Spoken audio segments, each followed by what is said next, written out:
Welcome to First Things First. I'm Jenna Wolfe. That is the Hall of Famer Cris Carter. That is Nick Wright. Everything good, guys? All good. Great.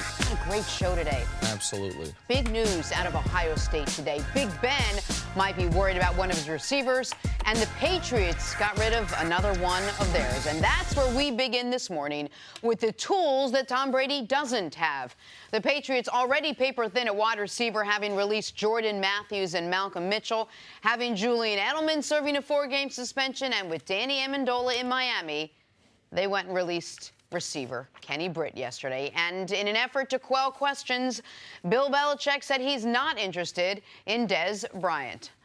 All right, CC, what was your reaction to the Patriots releasing yet another receiver yesterday? I'm not surprised. I didn't think Kenny Britt, when he signed with the Patriots, that he was the type of Patriot player that could do that for a long time. Now, have the Patriots kind of coveted a big receiver? Yes, they have. Ever since Randy Moss left, they've never been able to have a big physical guy. But if you look at Kenny Britt, what's his skill set compared to what do the Patriots want to do? No, you knew that this is not a long-term fit. Patriots receivers, what do they have to be? They have to be able to play multiple positions. They have to be able to learn basically kind of a new passing scheme week after week. So they have to be really smart. I'm not saying Kenny Britt is not a smart football player, but I'm just saying he's one-dimensional. He is your typical big X receiver who only plays to the boundary, doesn't go in motion. He's not fast enough to be a flanker. And the other thing, the reason why I didn't think he was a long-term fit was because he doesn't run with the football after the catch well. We know what New England likes to do. They like to be able to throw the ball around, but they love for a guy to be able to make that first person miss. Don't see that skill set, so not surprised that they, also with his hamstring, that they parted ways. But when they signed him at the end of last year, they knew he could only play the one position, the X position. They still decided, we'll bring him in, see if we can get anything out of him. The reason why that was an advantage, because he had all the OTAs, all the training camp, so he had a better chance of being able to do that. But most of that time, he's had a bad hamstring. No, but the reason I bring that up is the Pats just dismissed out of hand almost Dez Bryant. And I listen, a lot of the things you're saying Patriot receivers have to be able to do are things Dez is not known for doing. It's one of the reasons we have not connected Dez to the Pats throughout this entire process. Play multiple positions, nope. Be a guy that is considered a really smart football player that at least wasn't his reputation in Dallas. But at some point, I would think you would say, okay, well, right now, Chris Hogan is our most accomplished receiver that is coming back to the team. Philip Dorsett, who was on the team week 1 of last year. He wasn't there for training camp, but they traded for him right before the season started. He had 18 catches. Danny Amendola for the season. Danny Amendola's gone. Cooks is gone. Edelman's gone for the first month.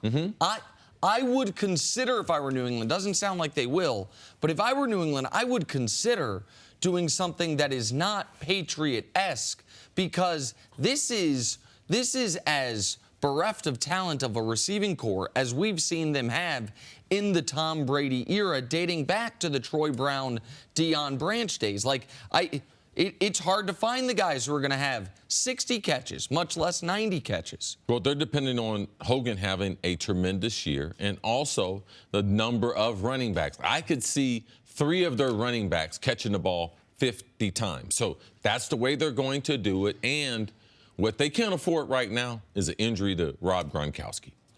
Because besides Brady and Belichick, Gronk is so valuable. And the one thing that New England will do as an offense, they will go through so many different formations. They're going to go a lot of motion. They're going to do a lot of shifting. You're not going to know where the guys are. So they're going to use a little hocus pocus, you know, to try to be successful, and especially to get through that first 4 games until they get Edelman back, Jenna. We talked earlier in the week about sort of how light that offensive line is right now and how they really need to shore that up. And today we're talking about how light that receiving core is and how they're going to need to do something. And yet if we fast forward to the very end, we're like, oh, but it's the Patriots. They're going to be okay with whatever personnel they put out there. At some point, you got to start worrying. Tom Brady has to throw the ball to someone. Tom Brady's going to need a little protection to be able to throw the ball to someone. At what point, guys, do we get to the place where we say that team needs a little bit of help now? I mean, I'm already there. And if they were in maybe any other division in the NFL, I would be greatly concerned, even with Brady, even with Belichick. But when you know, like, okay, so the first process for any NFL season, for any team that wants to win a Super Bowl, is win your division. We know they've done it. Teams have done it from the wild card, but it's so much harder. You have the extra playoff game. You're not going to play any home playoff games. So the first step is win your division. And I look at the Bills and their quarterback battles between A.J. McCarron and a raw rookie in Josh Allen. I look at the Jets. They're going to be starting Sam Darnold in week 1. And I look at the Dolphins. They're going to be starting a quarterback in Tannehill who I didn't think was very good at his best, and he hasn't played football in over a year. Like, he's been on the Andrew Luck plan. We just haven't talked about it because it's Ryan Tannehill and the Dolphins. Like, so when you feel like their division is a given, and that means they don't really have to have things figured out till December, they're just in a more advantageous position than any other team in the league. Yeah, it's going to be. This is not the first time we've looked at New England and thought, Jenna, you know something? They need more talent. But, Nick, as you pointed out yesterday, I think, how many years in a row with 12 wins? Every year since 2010. 12 wins, not 10 wins, 12 wins. So it's not how are the Patriots going to score, how are the Patriots going to win? And they're going to do it, but a variety of different ways. But you can say that their confidence in Tom Brady, based on the people they have him playing with, they couldn't have more confidence in Tom Brady than this year, because they're going to need Tom at his absolute best to be able to play with this lack of a household name, lack of a dominant, a speed guy on the outside. Like, they do have a number 1 receiver in Gronk, so let's not forget that. I think because he's a tight end, people think, oh, you can't have a tight end that's number 1 receiver. Oh, yes, you can. And in New England, it's Rob Gronkowski. You made a good point yesterday that if teams are going to get to the Patriots, you want to get to them in September, in October, in November. Don't let them start to figure it out. You know, once they get September. Exactly, because once they get close to the end of winning this division, then they've sort of shored everything up. But looking at this receiving core, getting back to them releasing Kenny Britt, where do you think this receiving core ranks in terms of what Brady's had in the last couple of years? Well, they're not as talented. They're not as talented. They don't have a speed guy. Nick and I talk about all the time, if you have a wide receiving group, you'd like to be able to put together a basketball team. Well, they've had a dominant center, and that being in Gronkowski. And they've allowed the running backs. But when you miss Dion Lewis, they do have James White there, and he's going to have a spectacular season. They drafted Sony Michel, but they don't have those wing players that we like to have. They don't have size on the outside. They got a bunch of just guys that would just be normal wide receivers if they didn't have this offense and that special quarterback running that offense. Well, and look at the playoffs last year. Let's just go to catches in the playoffs. Who led them? Danny Amendola. He doesn't play for them anymore. Second was Rob Gronkowski. You mentioned he's the key, and he was second in catches even though he had been injured during the playoffs. Third is Brandon Cooks. He doesn't play for them anymore. Fourth is Dion Lewis. He doesn't play for them anymore. Fifth was James White. He's a running back. Now we're down to Chris Hogan, 6th, 9 catches. And we're saying Chris Hogan is the guy. When we're talking Chris Hogan, Cordarrelle Patterson, who's a kick returner. Like, it will be another magic trick if the Patriots turn Cordarrelle Patterson into a wide receiver. He was drafted as one, with a kick returner being a bonus, but you don't take a kick returner in the first round like Minnesota did. He hasn't been able to be a wide receiver in this league. And now, I mean, because they're the Patriots, it's like, oh, they do have that 6th-round pick, Braxton Berrios. Maybe he'll be their Amendola. For no other team would we say their 6th-round undersized receiver, Braxton Berrios, could be a big contributor. But with the Pats, you think it's possible. Now, I could be wrong in this, but I believe that Belichick and Brady believe that they're going to turn Cordarrelle Patterson into something. Now, do I think that might be the reason why they didn't sign Dez? Is because they're already working with the guy who has been there all offseason? I could see that happening, because you can only have so many projects on your roster, but you can only have so many in so many rooms. You can't have 4 of your running backs to 2 of them to be projects. Like, only 1 of them can be a project. So I believe the Cordarrelle Patterson, that is a full-blown experiment. And to try to bring Dez into that, I believe that what they've seen in Cordarrelle, that probably prevents them from signing him, and probably some other things. And while we don't ever, obviously, you don't root for injury, and you almost don't even want to bake in injury for any player in this league, if we are going to project the season, and I just ask you, you have to be right, will Rob Gronkowski play 16 games this year? You would say no. No. Well, if I said you have to be right, will he play 14 games this year. Probably not. You'd probably say no. If I say you have to be right, will he play at least 12? That's about the number you'd say, yeah. I feel comfortable that Gronk will, okay, like if I hope he plays 16. He's one of the most talented tight ends I've ever seen. But when you're saying the one guy they can't lose to an injury is a guy who seemingly every year you lose time due to injury, that's problematic. And if we don't have the bye week before Super Bowl 52, Gronk doesn't play.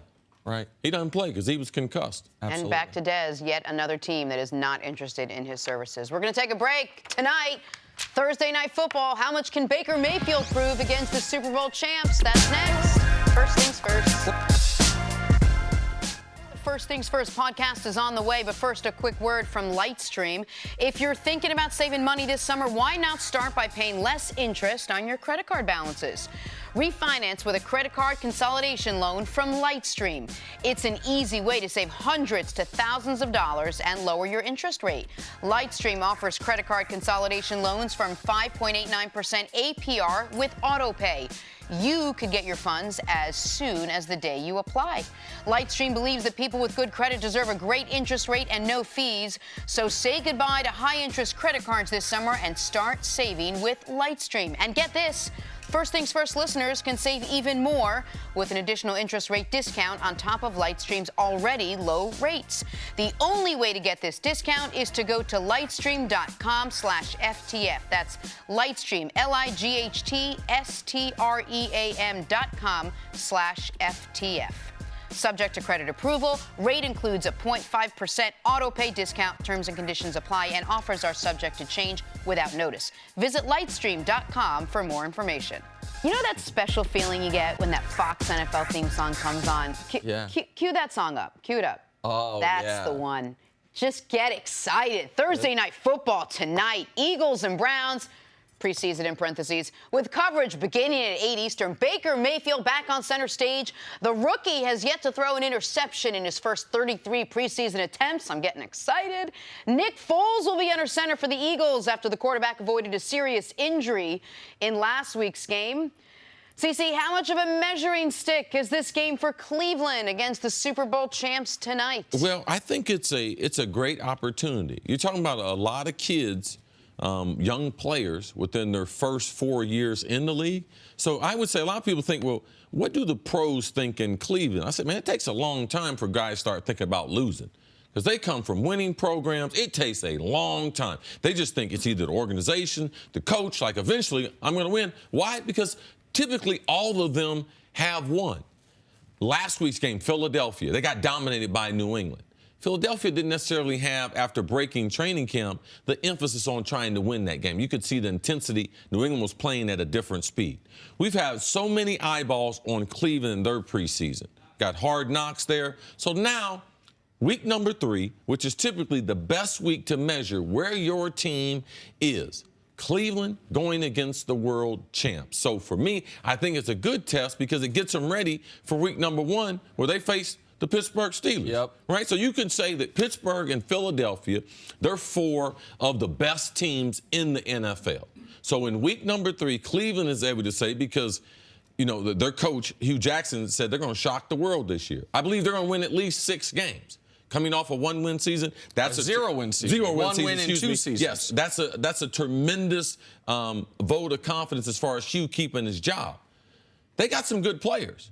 Philadelphia has better players. So they got some matchups in this game that we do want to see, but ultimately it's a matter of seeing Baker Mayfield, what he can do against a quality Philadelphia defense so that we can continue to watch the battle between Tyrod Taylor as their starting quarterback and the number 1 draft. And more on that quarterback battle in a moment. But as far as the talent goes, we saw Michael Kendricks on this past week's episode of Hard Knocks, who had been with Philly, say to that defensive room, there's more talent in this room than there was in last year's locker room. We just don't know how to win. Now, you can disagree about the talent thing. That's a guy pumping his current teammates up. I get it. But I also truly believe this Browns team is not, there is no such thing as a typical 0-16 team because we'd only seen it once before. It's not even your typical 1 or 2 win team. I watched the Browns a lot last year because they were a fun team to bet against given their quarterback situation. That was a 3 or 4 win team, a typical really bad team who had the worst quarterback play we've had in this league in a decade. And that's not an overstatement. I dug into the numbers last night. Not only did DeShone Kizer throw the most picks in the league by a wide margin, not only did he have the worst completion percentage in the league by a wide margin, he had the worst quarterback rating in the league since 2010, since Jimmy Clausen played a season for Carolina that led to them. Chuck and Jimmy Clausen. Right, that led to them. That's a name from the past. Right, drafting Cam Newton. How did they draft Cam Newton? Because they had the #1 overall pick as well, because their team or their quarterback play was that bad. I look at the Browns and I say, I am curious to see how Myles Garrett does against Vaitai, because I don't think Jason Peters is playing. Yes. You might say, oh, it's a backup. Well, he was their backup when they won the Super Bowl. I want to see how the Browns secondary, which is, I think, the weakest part of their defense, we will see how Denzel Ward does against Nick Foles. Oh, he's a backup. Yeah, he was the backup that won the damn Super Bowl. Like, I'm curious to see how this Browns offense does against a healthy Eagles defense that won the Super Bowl. Like, that, those are things, it is an important measuring stick to see, are the Browns going to be a competitive team this year? How much are we buying into the Browns as a team that is going to be competitive because of all the hype that HBO has pushed in Hard Knocks, that the NFL has pushed in trying to put Baker Mayfield out there with the modeling and the next coming of the great thing in the NFL? I mean, I feel like there's a lot of hype surrounding this team. And is it just that, or is there some real substance behind it? Do you really see some talent on this team that could question. Win a couple and the substance games? part is it starts with John Dorsey. If we just had Hugh Jackson there, I've been like, you know something, he's going to get swallowed up in the Cleveland swarm, which all the other coaches. He wouldn't be the first coach to be a good coach. Bill Belichick, it got him there.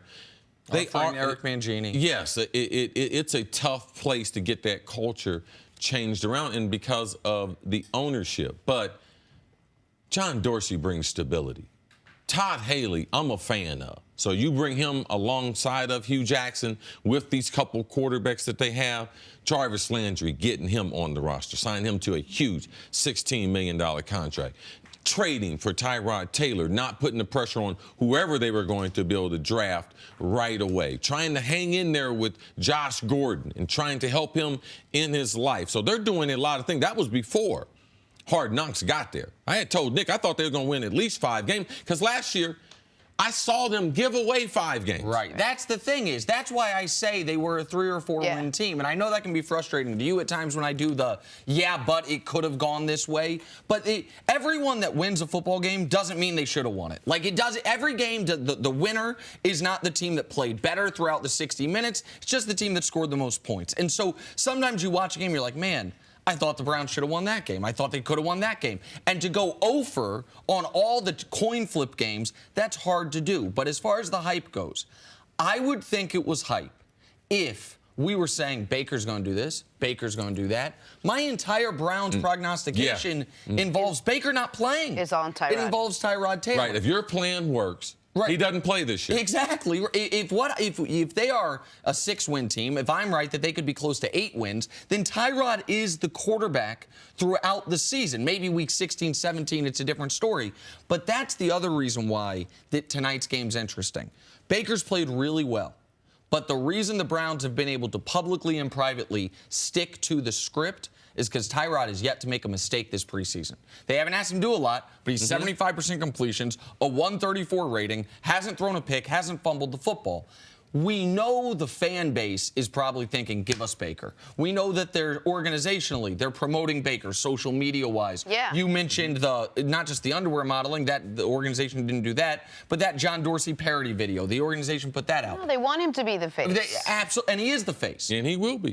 But if Tyrod plays poorly in this game, which will be his last preseason game, he will still be the starter. But that then could quickly change the momentum of the situation and the narrative surrounding the quarterback situation in Cleveland. And those are some of the reasons why tonight's game is very important for the Cleveland Browns. Philadelphia didn't play well last week against New England, so we know they will put more emphasis because week number 4, they will sit most of their starters. I remember when Denny Green took over Minnesota Vikings, he let us know not only his pre-camp meetings, but when we went to the preseason, he said, I'm getting ready to change the culture around here. Now, in Minnesota, it wasn't bad like Cleveland. He said, The preseason games are important, and we're going to send some messages. And, man, we ran up the score. I think we broke the preseason record. We ran up the score on a bunch of people. What they're doing in Cleveland makes these preseason games important, so you can create a culture that they know how to win games compared to giving away games, which we saw them at least 5 of them last season. All right, let's take a break there. Coming up on the other side, are the Cowboys making a big mistake when it comes to Dak and Zeke?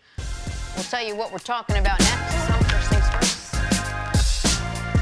The NFL preseason continues tonight on Fox. Number 1 draft pick Baker Mayfield and the Browns take on the defending Super Bowl champion Eagles. Pre-game starts at 8 Eastern, live from New York with Terry, Howie, and Michael. Then on Sunday, the Bengals square off with the Bills. You can catch it all on Fox or stream it live on the Fox Sports app. All right, time for us to go viral. Marshawn Lynch has been living his best life since returning to the NFL last season, and now he has fulfilled a lifelong dream. Take a listen to this. Look at that. Pack.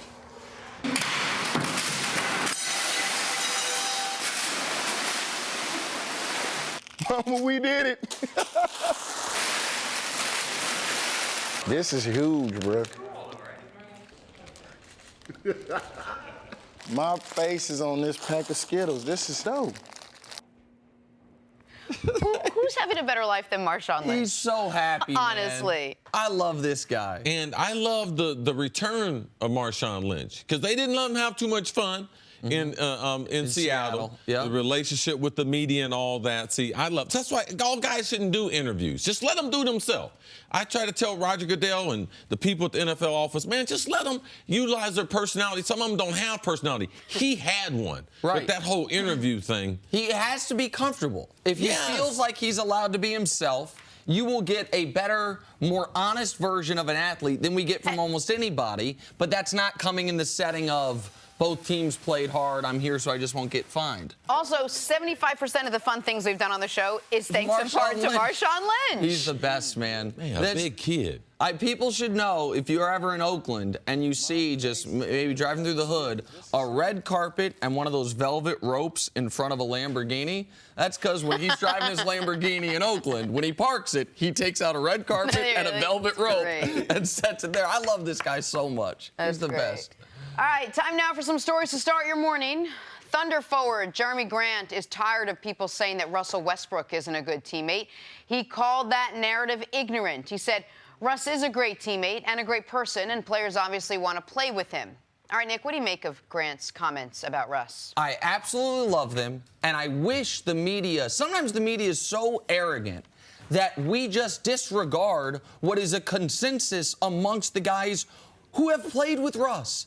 Even Durant, through his burner account, said it was just KD and Russ. Like, who's the next teammate to say I hated playing with Russ will be the first. We know he's an inefficient player at times. We know sometimes he shoots the ball too much. But his teammates love him, and that has to matter. We go to the pros because they can add a perspective that we don't know anything about.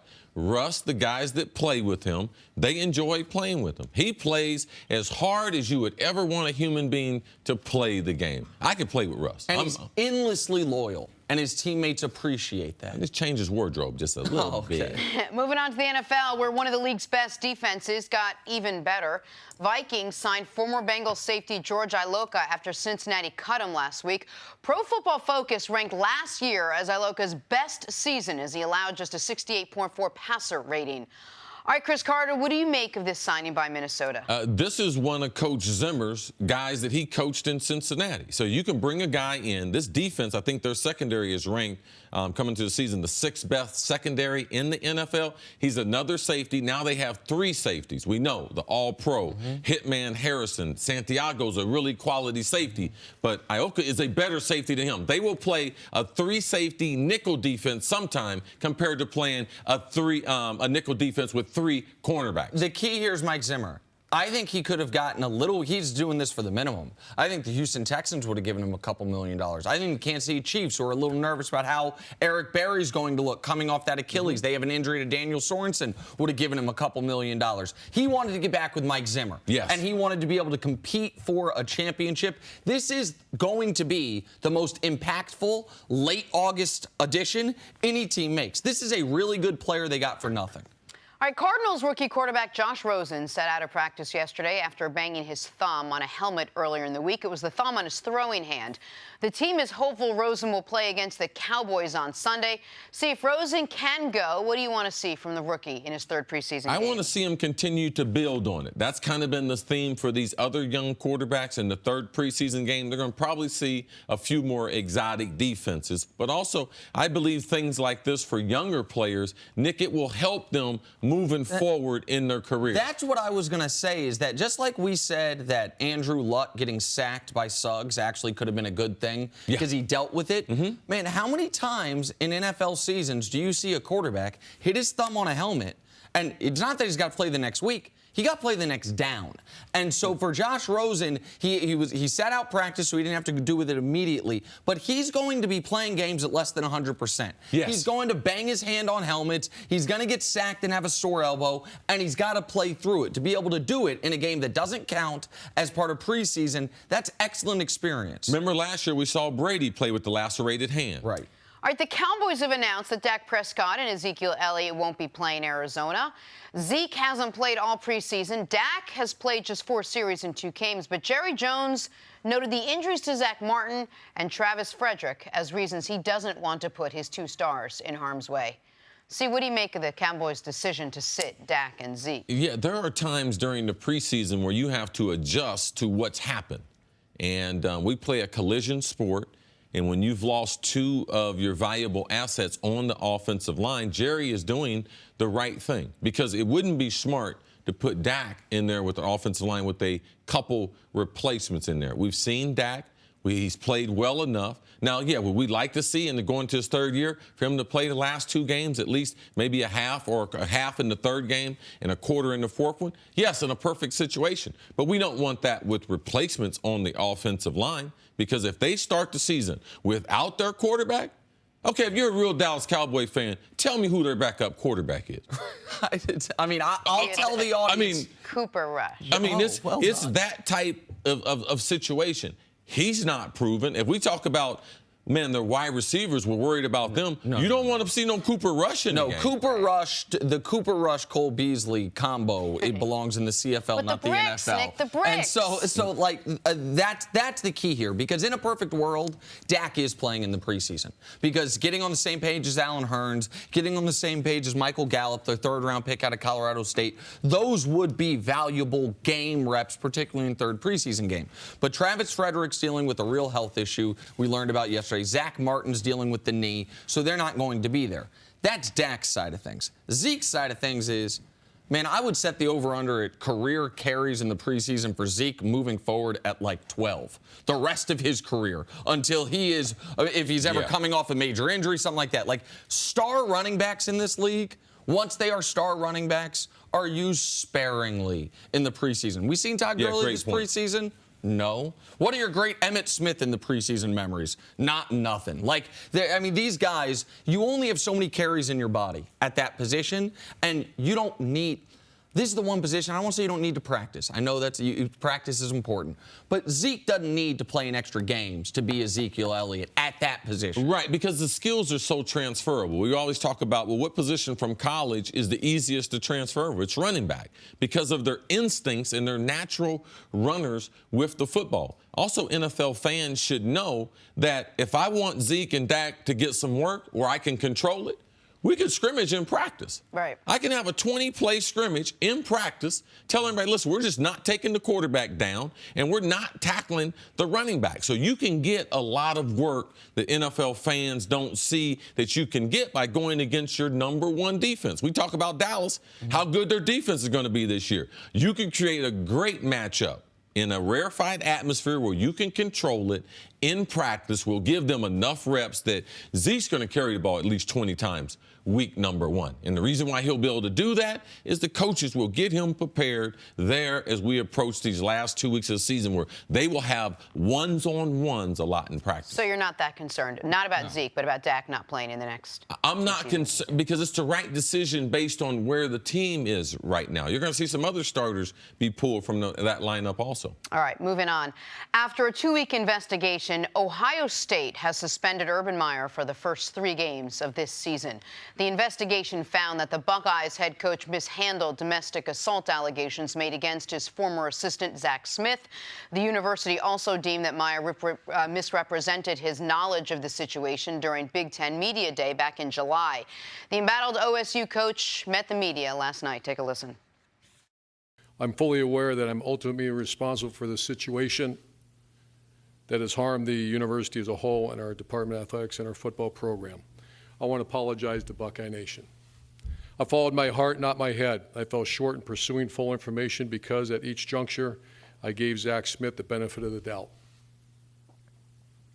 As I reflect my loyalty to his grandfather, Earl Bruce, who was my mentor and like a father to me, likely impacted how I treated Zach over the years. I did not know everything about Zach Smith, which was what Zach Smith was doing, and I'm pleased that the report made this very clear.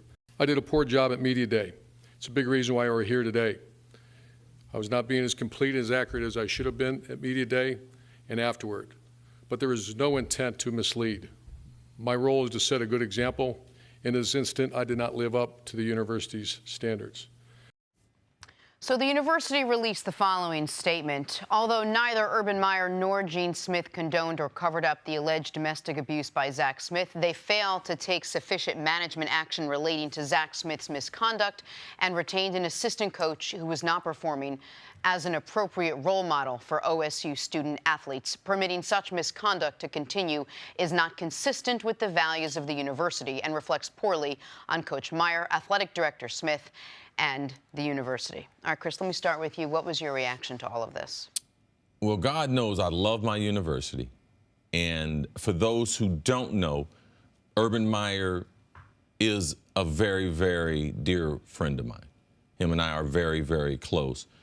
I've been knowing his wife for over 30 years, basically. Urban coached me at Ohio State. Urban, first job, he's a Buckeye. He was born in Ohio. His first job was to coach the wide receivers. That was my junior year. That was the year I was first team All-American. The first wide receiver to ever be an All-American in Ohio State. And the story is not about me. The story is to give context to my relationship with that university and with that man. I was disappointed. I was disappointed in the university, and I was disappointed in Urban. I was disappointed that as someone, as a department head, for you not to know the people who you are employing. And, you know, they fooled me because I have had Zach coach a few of the kids who I coached there. And some of those kids felt like that Zach wasn't the quality of the coaches of the other, Larry Johnson Sr., people like Mike Vrabel, who have coached at that great university. That's one of the great things. They talk about Urban, but, man, we've always had a line of great assistant coaches. So on many different levels was I disappointed because Urban should have known that. That's his responsibility. But just like all of us, Urban's human. We have blind spots. And he allowed, because of his mentor, Earl Bruce, who also recruited me since I was 16 years old, and he was my coach at Ohio State. So I understand what Urban's saying about his grandson and how Urban was mentored by Earl Bruce. Yeah, I can see all that. But this is not a mistake that Urban Meyer typically makes. Urban Meyer is typically always buttoned up on all these situations. So to me, it was a message to me that even the people who we think we know, we need to continue to take inventory in this 2018, because what happened in 2015, 2009, 12, we're living a different era as far as sexual harassment, domestic violence, all those things. Man, we have to continue to check our circle to make sure that we know the people who are around us. And the last point I'm going to make is all those disgusting things that people reported that Zach Smith did at the White House, I was at the White House. Like, this guy is like, I was there. I was there with the team, taking pictures with the president. Urban called me on stage. Myself and Archie Griffin, the only two-time Heisman Trophy winners. So, man, there's a lot of different levels of disappointment.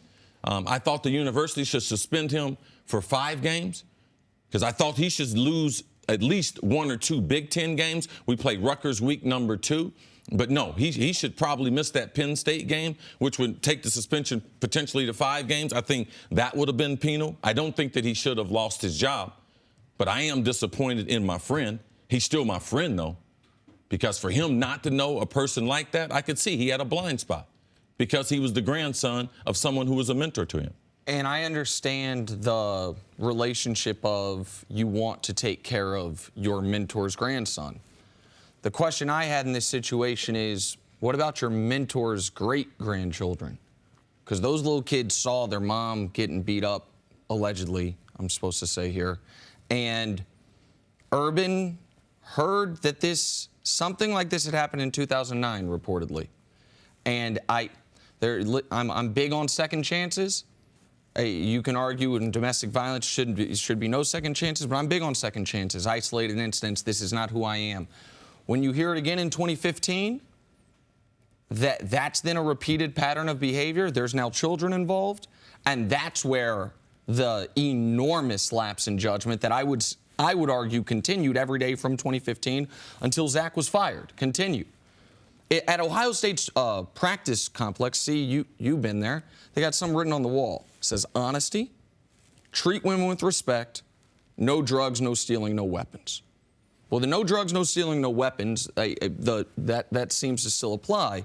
The honesty, Urban had a major misstep with the media, but that treat women with respect, to me, that program has to earn that back. And when this story first came out, I said this, I want to say it again. This is another reminder on a big picture scale that when it comes to domestic violence, almost always, men have the power. And I don't just mean the alleged assaulter. I mean typically the people in positions of power around that person are men.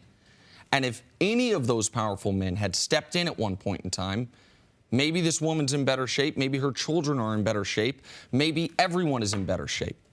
And you're right, it's 2018 and we have a better understanding of it now, but it's just it's so troubling for me that a lot of us have this blind spot, right, where we wouldn't accept open racism from our friends, but a little misogyny, a little sexism, like those things, to me, a lot of us have blind spots on. As far as the punishment goes, I didn't think he'd get fired. Whether he should be fired or not, I didn't think he would be fired. I agree with C. If he, as for the, would have been more penal to miss a big game in Penn State, but that's, to me, not the bigger story here. It's about Zach Smith, his ex-wife, and the children. No, and I echo what both of you guys are saying. I also would have liked to have seen a little more of a heartfelt apology as opposed to just reading from a prepared statement with what felt like very little heart and very little remorse. But again, he was blessed with another chance to come back, to have just 3 games or 3 weeks missed. 3 weeks? 3 games. 3 games missed, right. So, all right, much more on this. We'll have much more on First Things First right after this.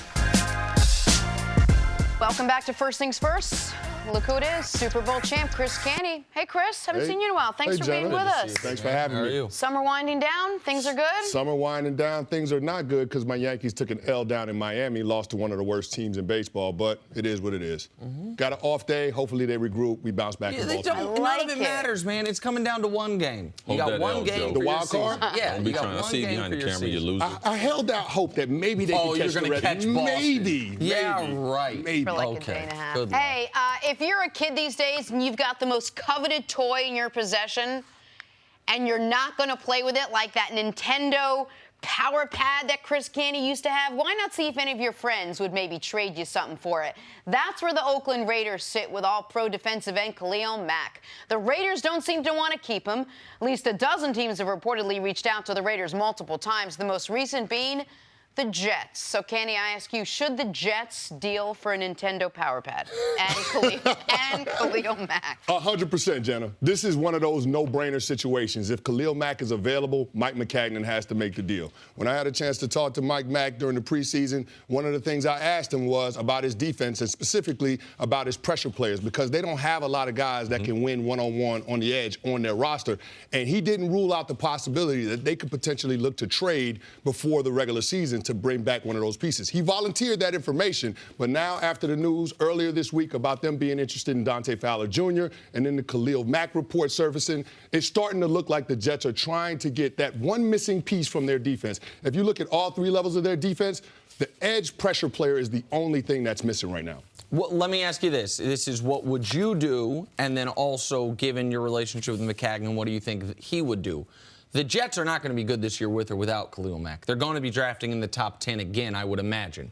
Would you trade a first-round pick, which could be not only top 10, maybe top 5 for Khalil Mack, and do you think the Jets would do it? Absolutely, because when you look at what the Jets need, they're going to have the defense be the identity of this team. That's where they have most of their draft capital. And I get that you traded up to draft Sam Darnold, and this year, by and large, is about the development of Sam Darnold. But what's going to help a young quarterback?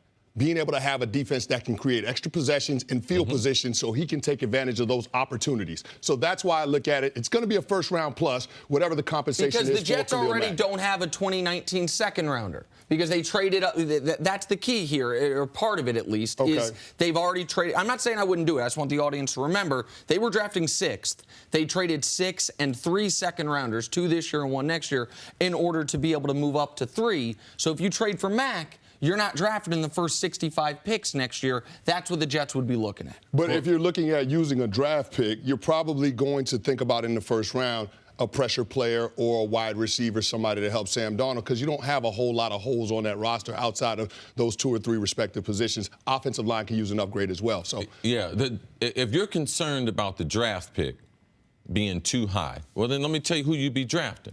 You're going to be drafting either one of the 4 kids from Clemson, either Nicky Bosa at Ohio State, or big man Oliver at from Houston. University of Houston. Now, would you rather have them or Khalil Mack, who also, sidebar, happens to be from University of Buffalo, which happens to be in New York? So you get the premier rusher, one of the premier rusher, compared to a hope and a prayer. Because out of all those players I mentioned, that's 6 defensive ends, or defensive tackles and ends, I can guarantee you 4 of them will not reach their potential. So you're rolling the dice. So that draft pick, man, you can have that draft pick because I'm trying to find a Khalil Mack. So the Jets, with their salary cap room, make an investment in your quarterback, all right, who is your future. Make an investment in your head coach. He did a remarkable job with those pieces that he's got. Man, give him a pass rush. He's a defensive specialist. As a coach, give him one of the premier pass rushers. I believe this is a no-brainer for the Jets to bring in one of the premier rushers, to put him in that, to put him on the perimeter to be able to play in front of that home crowd where he is from this state playing. I believe that you're not going to get that type of value of any player. And there's some good players in this year's draft, better than Khalil Mack. No, you make a very good point. But is there something to be said for putting your trust in the general manager that he drafted, he moved up to get Sam Darnold, let him really build this young team? You're not going to be great for the next couple of years. You're going to have an opportunity to maybe put together a lot of young guys that are going to be high in the draft and grow everybody at the same time. Well, here's the thing, Jenna, and that's a valid concern, the culture that's in the building. But if you look at what Mike Maccagnan and Todd Bowles have done together over the course of the last couple of off seasons, they've moved on from some veteran guys in that locker room that necessarily weren't on board with what Todd Bowles wanted to do. Yes. They had to clean up the locker room chemistry. There were some issues going on after that Brandon Marshall, Mo Wilkerson, Darrelle Revis era of Jets football. So I think that he's done a good job of being able to do that. Now you just have to infuse the roster with talent. But the one thing that I will say, there's got to be some winning to support all of the slogans and the mantras that Todd Bowles and Mike Maccagnan have been selling those guys. I mean, it's one thing to preach it during the offseason and during the preseason, but if you're going out there in the regular season and what the Todd Bowles knows and Mike McCagnon told you isn't working, you're not having success in the way of winning, then it's going to be a problem. So I think you've got to be able to go out there and get somebody like a Khalil Mack that can be a difference maker for this team. Yeah, I support you. And there's no team, there's no franchise in any of the 4 major sports that can win a championship with all young players. It's nice to say, hey, we're going to groom all these players together, but you can't have that. You have to have different levels of productivity, and you have to have different levels of experience in the league, because if not, everyone's not going to gel together. You need some veteran players that are established, like Khalil Mack, to bring some stability and leadership to that organization and locker room. And Mack is the perfect type of veteran, given your concerns, because he's 27 years old. He's entering year 5. If he were a 31-year-old pass rusher, then I would think I would be more concerned about it. To be fair, so the audience knows, I was presenting the argument against it because I thought everyone at the table was going to be for it. I also think you can get Khalil Mack. You get Khalil Mack. Like, the NFL GMs sometimes don't do this math. I don't want to trade this draft pick. What's the best case scenario for your draft pick? Like you said, he's half as good as Khalil Mack. Your best case scenario is one day he becomes a defensive player of the year. Yeah. Well, this guy already is. And the salary cap room that you mentioned is key here. There are some teams that might say, you know what? I'd rather draft a guy who could turn into him, who for the next 4 or 5 years I have on a very depressed salary, than pay a guy top of the market. But the Jets have so much cap space going into next year. They even could do a contract to where they give him an enormous bonus up front, so by the time they are paying Sam Darnold, his cap hit isn't so onerous. That's one of the issues going on with the Rams and Aaron Donald right now. They don't have a ton of cap space right now. They also know we're going to have to eventually pay Jared Goff. We don't want Donald's money to balloon at the same time we're having to pay Jared Goff. Like, the Jets have a lot of weaknesses. We focus on their wide receiving core, most noteworthy. Pro Football Focus says the biggest weakness of their team is not defense, but pass rush. Pretty good run defense, yes, but no pressure on the quarterback. In my eyes, he's the best player in the league at getting pressure on the quarterback. If you can get him, I think that's a no-brainer for this football team. Raiders fans, frustrated, frustrated. Bottom line, you're not going to be a good defense unless you can get to the quarterback. It's true. All right, got to take a break. Cris, stick around. Coming up, big missing piece for the Giants. Details next on First Things First. Back here on First Things First with Chris Canty. Canty, your former team, the New York Giants, were happy to get Saquon Barkley back in practice. He's been out 10 days after tweaking his hamstring. While the rookie said he felt good, head coach Pat Shurmur was non-committal when it came to clearing Saquon for Week 1. And Eli Manning made it a point of saying that Barkley missed valuable time with his absence. Chris, how big of a deal is Saquon missing most of the preseason? To me, it's got to be a big deal. I mean, because you drafted Saquon Barkley with the expectation that he was going to help Eli Manning and this offense compete for a championship over the course of the next 2 seasons. That's how long the Giants have Eli Manning under contract. If that wasn't the intention, if that's not the expectation, then they probably would have went ahead and drafted one of those young quarterbacks like you saw the crosstown Jets do. But the fact that they have Saquon Barkley and he's only played in 1 preseason game and he's probably not going to play the rest of the preseason, I'm a little bit concerned just because it's a lot to ask a young running back to come in without playing the majority of the preseason and have to get 15 to 20 touches going against one of the best defenses in the NFL in the Jacksonville Jaguars in Week 1. Yeah, and also let's look at OBJ. People forget that he struggled with a hamstring, problematic early part of his career, especially that first year, getting through training camp and those first couple games. But you don't get better at pro football unless you're practicing pro football. And what Eli is not trying to be critical of him, but he's saying in the last 2 weeks of training camp, we talked about before, those simulated scrimmages you can have in practice with the Dallas Cowboys with Zeke and Dak not playing. When you're not picking up blitz protection, when you don't feel guys how big they are, how strong they are, now he's just adapting, which he would have done the first 2 weeks of the preseason. He's going to be adapting in the month of September. Live bullets, games can be won and lost with his decision-making. So Eli is right. And Eli is the one that can receive those mistakes. If he doesn't know the blitz protection, if he gets knocked back, if he's limited, he can only play 1 or 2 downs because of his lack of experience, it affects this Giants offense. When you're putting the type of responsibility on this rookie, you would have loved to have seen him play in 3 or 4 games behind this very suspect offensive line, especially on the right-hand side. Obviously, it's not ideal, But if you're telling me a guy that's a top 10 pick that we need to be an instant contributor is going to miss the vast majority of preseason games, 3 of the 4, he had that awesome, feels like he had that first play of his NFL career in the preseason, and nothing since then. He hurt his hamstring in practice on a long pass catch, and he's going to be able to practice, by the way. But if you're going to tell me you're going to miss one of these guys, the position I hope it is running back. Like, the guy that I'm least concerned about, even if it's not ideal, is this position, and a guy that level of talent at running back as well. I mean, tell me if you guys think I'm wrong. Like, some of the blitz pickup stuff, some of the things he has to learn classroom-wise, he can still do that with live practice and in the meeting room rather than in the preseason. It is not the same. It is not the same getting on a whiteboard. We're going to draw this up compared to an NFL linebacker and the type of intensity that he's going to bring in those types of settings. So, no, this is not transferable. And he hadn't seen this. The running back thing that we say is transferable is everything they've seen since they were 8 years old. So they adjust to that. The blitz pickup and the passing game are the hardest parts. And the reason why I can't agree with you is, if this was Ezekiel Elliott, if this was a guy who was a workhorse in college, so what happens week number 1? We get the game. We're up by 4 points late in the game. He's got 15 touches. Can he take another 10 touches? They're going to need him to. Yeah. But would you learn that in preseason? Because in preseason, they're not going to have him do that. He's been in his first NFL game, Nick. He has seen the wear and tear. We could see it. We can feel it. You know how many running backs they going to dress on game day? 3. At Penn State, you know how many running backs they got dressed? 10.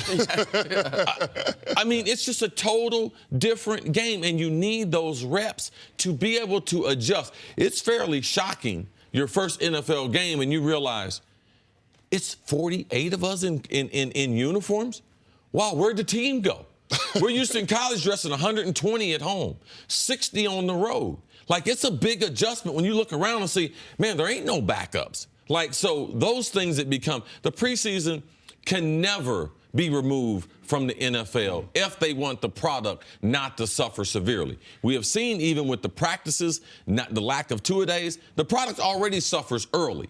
And we will see a young player who didn't participate, he will also suffer, Chris. CC, is it fair to say that he's missed the majority of the preseason in terms of actually playing in games, that he's probably not going to be at his best in week 1 of the NFL season? It's impossible to say, because even if he's great in week number 1, how much better would he have been with some reps? My point exactly. I'm just saying, with everything that this Giants team is trying to do this season, Saquon Barkley is going to be a huge piece of that. Not just with the offense. The team's formula for success centers on Saquon Barkley being a running back that's capable of producing 1,500-plus yards from scrimmage, 12-plus touchdowns. If they don't get out to the kind of start that they need to, because Saquon Barkley is taking a little bit of time to adjust and get acclimated to regular season football because he didn't have a lot of preseason, that could put the Giants in a big spot. I mean, that could put them in a tough spot. But we have to assume there's going to be a little bit of that getting adjusted or acclimating to the NFL regardless. I think we have an idea just because of the guys we've seen the last couple of years, the Leonard Fournettes, Todd Gurley, Zeke. They came out and had fantastic rookie years. That can't be the norm with running backs. No. I mean, if we think that's what Saquon Barkley is going to do. He's the number 2 overall pick. You think he has to be? Absolutely. It has to be that. You don't draft him number 2. He's the highest drafted running back since Kajana Carter. Like, and he was drafted higher than Zeke, then Gurley, then Fournette. And Zeke, by the way, with a full preseason, should be noted, his only bad game of his rookie year was his first game. Like, his first game of the rookie year, I think he had like 30 yards. At the top of my head, I'm going to say that. And then he was a monster moving forward. The Cowboys, by the way, lost that game. It was Zeke and Dak's first game.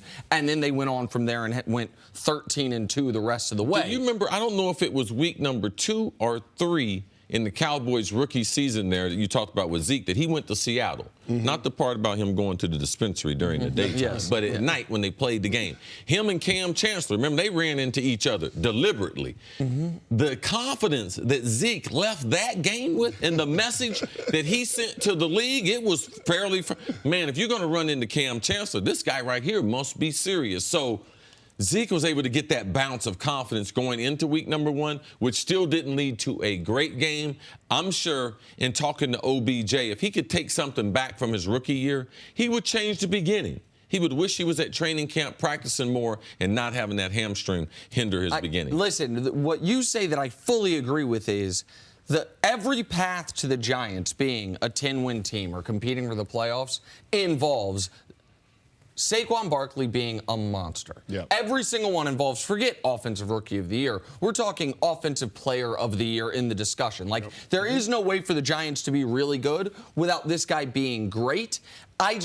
I feel like, and again, maybe I'm wrong, I feel like the 18 touches that he would have gotten in week 3 of the preseason isn't going to flip that one way or the other. Now, the first week against Jacksonville, that's not the ideal opponent to be going up against. I understand that. I guess my whole point is, Nick, they can't afford to get out to a slow start. They got the Jacksonville Jaguars week 1, then they're on the road against Dallas. the Cowboys, the Texans, and then back home for the New Orleans Saints. If the Giants are trying to compete for a championship this year, you look at that schedule and say, if Saquon Barkley is not at 100% week 1, their season could be over before it even gets started. Nick, I know you've driven your car fast because I've been in the car when you drive fast and fairly reckless. Okay.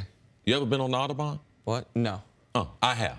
I've driven on it. Jenna, you have? Yes, I have. There's nothing that will prepare you for that. And that's what week number 1 against the Jacksonville Jaguar is going to be like. So I don't know where he's driving now, don't know what speed he's going. But what he's going to see the first week, there is nothing. There is no Penn State football that gets you ready for week number 1, let alone one of the top 5 defenses we're going to see in the Jacksonville Jaguar. Thank you for listening to the First Things First podcast. Remember, leave us a review and tell us what you think. Subscribe to the podcast on Apple Podcasts and catch us on FS1 Monday through Friday, 6:30 a.m. Eastern. For Cris Carter and Nick Wright, I'm Jenna Wolfe. So long, everybody.